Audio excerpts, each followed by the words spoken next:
अगर आप ये वीडियो देख रहे हो मतलब आप भी जानना चाहते हो कि 2025 में मेटा एड्स में क्या चेंजेस आने वाले हैं। इस वीडियो में हम तीनों मेजर चेंजेस को कवर करने वाले हैं, which is the big shift of 2025, why interest and demographic based targeting is dying and the rise of creative based targeting. So I am Yuvraj and मैं पिछले 5 से 7 सालों से मेटा एड्स, गूगल एड्स और परफॉर्मेंस मार्केटिंग के around काम कर रहा हूँ। काफ़ी सारी सेल्स फनल के अंदर काम किया है, काफ़ी सारी कंपनीज़ के लिए काम किया है एंड आई कैन से कि I worked for some of the biggest brands of this country as well as the globe. So इन सारी चीज़ों की वजह से शायद मैं क्वालिफाई कर रहा हूँ आपको ये आंसर्स देने के लिए। So let's get started in the video. इसमें आपको कोई क्रिंज शिट नहीं देखने मिलने वाली है, ना ही मैं कोई बहुत अट्रैक्टिव चीज़ें बताने वाला हूँ। इट्स जस्ट नॉलेज, ताकि आपका भी टाइम वेस्ट ना हो और मेरा भी टाइम वेस्ट ना हो।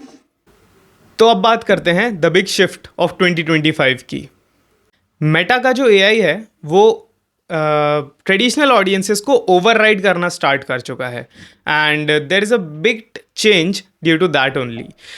अब क्या हो गया है कि यूज़र को एक्चुअली में ऐसा नहीं है कि आप पेड ऐड दिखाओगे तो वो देखेगा ही देखेगा, because Meta is a platform जो कि एंगेजमेंट के ऊपर ही पूरा का पूरा काम कर रहा है। अगर आप इंस्टाग्राम को यूज़ करते हो तो आप इसलिए यूज़ कर रहे हो क्योंकि जब आप उस रील को स्वाइप कर रहे होते हो तो आप उससे एंगेज रहते हो। एक भी पॉइंट पे अगर आपका एंगेजमेंट मिस होता है तो आप उस ऐप को क्लोज कर देते हो। इसी चीज़ को ध्यान में रखते हुए मेटा एआई जो है वो उन्हीं एड्स को ज़्यादा अच्छे से प्रमोट कर रहा है जो कि एक फीड के अंदर, जो कि एक इंस्टाग्राम की फीड होती है, उसमें ज़्यादा एंगेजमेंट को ड्राइव कर पा रहा है। सिमिलरली ऐसा गूगल ऐड में भी हुआ करता था पहले और आज भी होता है कि quality ranking kind of thing, but Meta में अभी तो ऐसा कुछ नहीं है। वो लोग एक स्कोर ऑप्टिमाइजेशन दे रहे हैं, लेकिन यही एक आइडियोलॉजी है जिसकी वजह से आपकी जो पुराने एड्स हैं, पुराने ट्रेडिशनल वे के एड्स हैं जिन्हें हम बस कुछ सेल करने के लिए बना देते हैं, वो काम करना कम कर रहे हैं, भले ही आप कितनी भी अच्छी टारगेटिंग को लगा दें। डिटेल टारगेटिंग जो है वो अब रिलायबल नहीं रही है। अब जो मार्केट में चल पा रहा है, जो मेटा एड्स में आपको बेटर रिजल्ट लेके आ पा रहा है, वो है broad targeting plus attractive creatives. एक अच्छा क्रिएटिव और एक ब्रॉड टारगेटेड ऑडियंस, ये दोनों मिलके कंबाइन आपको बहुत अच्छे रिजल्ट देते हैं, क्योंकि जो मेटा का एमएल है वो काफ़ी अच्छी तरीके से आपको आपकी जो ऑडियंस है उसे आइडेंटिफाई कर पाता है और राइट पीपल को राइट ऐड दिखा पाता है। Actually the point is now Meta wants advertisers to feed the algorithm, क्योंकि जो मैंने अभी आपको बताया था कि वो नहीं चाहते कि किसी भी ऐड को देख के या किसी भी ऐसे कंटेंट को देख के यूज़र का जो एंगेजमेंट लेवल है वो कम हो जाए और वो उस प्लेटफॉर्म को छोड़ के भाग जाए। बिकॉज हर एक सोशल मीडिया प्लेटफॉर्म यूज़र्स को ज़्यादा से ज़्यादा अपने पास अट्रैक्ट करके रखने की कोशिश करता है। So these are the major shifts जो 2025 में हुए हैं। नाउ लेट्स टॉक अबाउट कि क्यों इंटरेस्ट बेस्ड टारगेटिंग और लोकलाइक ऑडियंसेस की रेलिवेंस कम होती जा रही है और कॉस्ट पर रिजल्ट उसमें बढ़ता जा रहा है।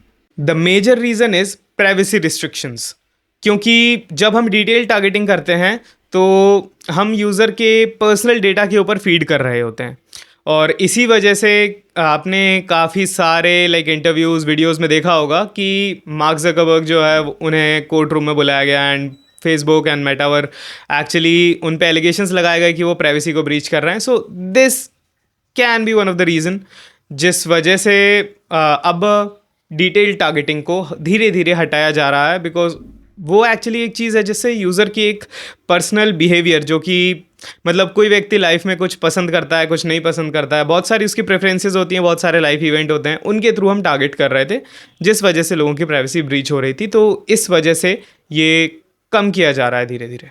और तो और अब जैसे जैसे प्राइवेसी से रिलेटेड और डेटा से रिलेटेड लॉज कंट्रीज़ में पास हो रहे हैं, उस वजह से भी उनकी जो एपीआई है मेटा की वो लिमिट होती जा रही है धीरे धीरे। This is also one of the reason क्यों डिटेल्ड टारगेटिंग को अब कम किया जा रहा है और लोकलाइक ऑडियंसेस भी उतना अच्छा वर्क नहीं कर पा रहे हैं।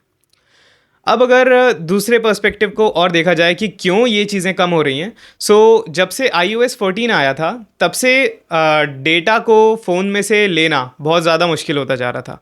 सो ये भी एक रीज़न है कि आपकी जो डिटेल टारगेटिंग है वो ठीक से काम नहीं कर पा रही है, और audience overlap and all these things, जिस वजह से आपका सारा डेटा मिक्स एंड मैच होके पता नहीं कुछ अजीब सा बना देता है। वो सारी प्रॉब्लम्स जो है उन सब की वजह से भी डिटेल टारगेटिंग धीरे धीरे कम होती जा रही है। अभी अगर आप देखोगे तो जैसे ही आप डिटेल टारगेटिंग करोगे, सो नीचे एक छोटा सा चेक बॉक्स होगा जिसमें लिखा होगा use this as a suggestion. उस पर डिफ़ॉल्ट टिक लगा हुआ होगा और हर 15 से 20 दिन के अंदर उस चेक बॉक्स के ऊपर एक टिक ऑटोमेटिकली लग जाता है, क्योंकि जो आपकी डिटेल टारगेटिंग है वो अब उतनी ज़्यादा ऑडियंस को रीच नहीं कर पा रही है, तो आपके जो कैंपेन्स हैं वो एड बजट को स्पेंड ही नहीं करेंगे।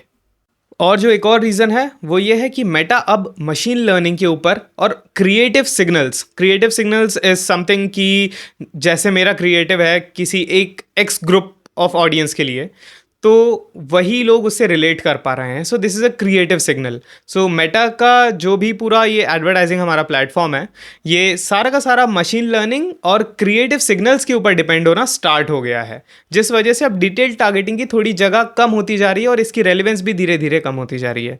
फ्यूचर में हम ये भी देख सकते हैं कि डिटेल टारगेटिंग जैसे ऑप्शन शायद हट जाएं।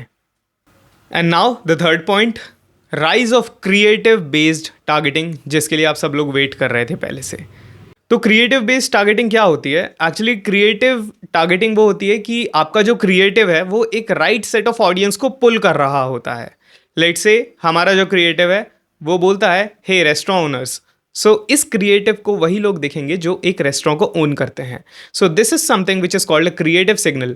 इस क्रिएटिव ने ये सिग्नल दिया कि इसे एक्स ऑडियंस जो कि रेस्टोरेंट ओनर्स हैं वही देख रहे हैं, क्योंकि हमने उस क्रिएटिव में पहले ही ये फिल्टर लगा दिया था कि इस वीडियो ऐड को या इस क्रिएटिव को रेस्टोरेंट ओनर्स ही देखें।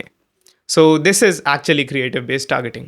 सो अगर आप अच्छी तरह से क्रिएटिव बेस्ड टारगेटिंग को करना चाहते हैं, सो आपको काम करना पड़ेगा अपने हुक पे।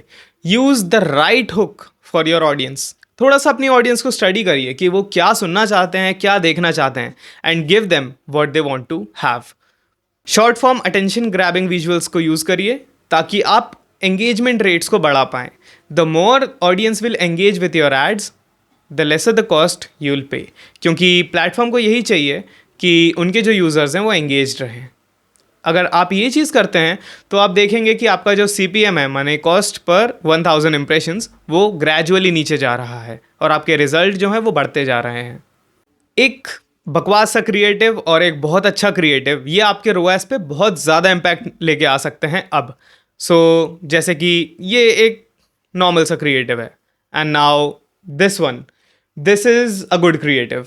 और अगर हम इन दोनों के रिजल्ट्स को कंपेयर करेंगे, सो आप देखोगे देयर विल बी एटलीस्ट मतलब 500 to 600% difference between the results की क्वांटिटी भी अच्छे क्रिएटिव में ज़्यादा होती है और कॉस्ट भी काफ़ी ज़्यादा नीचे होती है। So this is the time कि आपको स्टार्ट करना पड़ेगा क्रिएटिव पे ध्यान देना।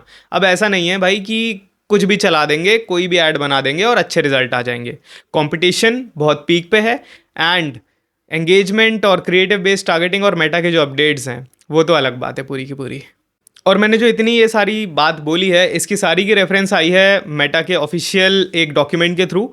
इस डॉक्यूमेंट को अगर आपको ये चाहिए है तो लाइक आप मेरे चैनल के डिस्क्रिप्शन में जाके देख सकते हो, वहाँ पर आपको इसकी लिंक मिल जाएगी। तो इस डॉक्यूमेंट को आप डाउनलोड कर सकते हो और इसके अंदर आपको सारी डिटेल्स मिल जाएंगी कि रील फॉर्मेट के एड्स कैसे ज़्यादा अच्छा काम कर सकते हैं और किस जगह पर आपका फोकस एरिया होने वाला है, and XYZ A to Z सारी की सारी चीज़ें आपको इस डॉक्यूमेंट में मिल जाएंगी। तो अभी आप इस वीडियो को लाइक कर दीजिए और चैनल को सब्सक्राइब करिए, सो मैं आपको और भी चीज़ें बता पाऊँ इससे रिलेटेड। और अगर कोई भी टॉपिक है जिसके ऊपर आपको चाहिए कि मैं आपको उसके बारे में बताऊँ, तो कमेंट में आप वो टॉपिक ज़रूर लिखिए। सो मैं आपसे जल्दी से जल्दी कनेक्ट करने की कोशिश करूँगा और आपके ज़रूर आंसर्स दूँगा।